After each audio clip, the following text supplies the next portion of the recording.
Når du indkøber robotter og skal implementere dem i dit produktionsmiljø, er der en række overvejelser, du skal tage.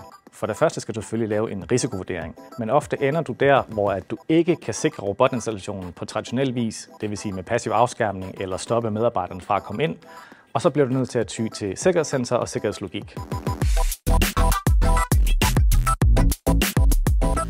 Nu vil jeg give en lille guide over nogle opmærksomhedspunkter, når det kommer til valget af sikkerhedssensorer, da der er rigtig mange sensorer på markedet, og det kan være svært at finde ud af, hvilken retning man skal gå.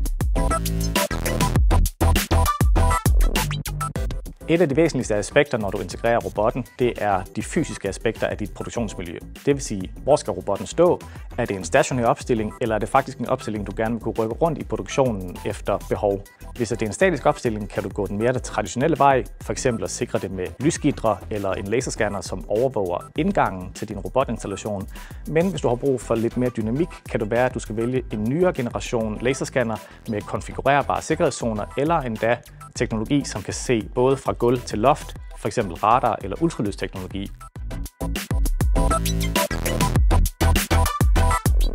Et andet væsentligt aspekt er, hvordan din robotinstallation skal interagere med dine medarbejdere og eventuelt andet eksisterende udstyr, som også er automatiseret.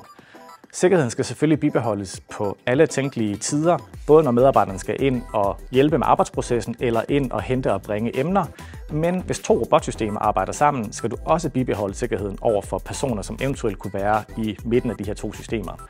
Her kan det være en god idé at vælge nyere generationer af sikkerhedssensorer, såsom 2D-laserscannere eller endda 3D-radar eller ultralydssensorer, som både kigger ned mod gulvet og kigger op mod loftet for at overvåge hele arbejdsområdet omkring din robot. Et væsentligt aspekt af sikkerheden for din robotinstallation er også den arbejdsproces, der udføres. Her kan der nogle gange udvikles farlige partikler, røg, støv eller lignende, eller der kan være udslyngning af ting såsom små spåner eller gnister. Her kan det være en god idé at vælge sensorer, som er mere robuste over for den her form for forstyrrelser. Det er blandt andet radar- og ultralydsteknologi, hvorimod at hvis du går til laserscanner og kamerateknologi, kan du ofte opleve, at de vil blive provokeret og give driftsstop, selvom at sikkerheden stadigvæk er bibeholdt. Et godt råd, når du skal vælge sikkerhedssensoren, er også at finde ud af, hvordan den bedst passer ind i din eksisterende portefølje af teknologi og andet automatiseringsudstyr. Det kan nemlig være, at du kan bruge noget af den sensordata, som sikkerhedssensoren giver, f.eks. til at finde emner eller finde ud af, hvor paller eller lignende er placeret. Dermed slår du to fluer med et smæk.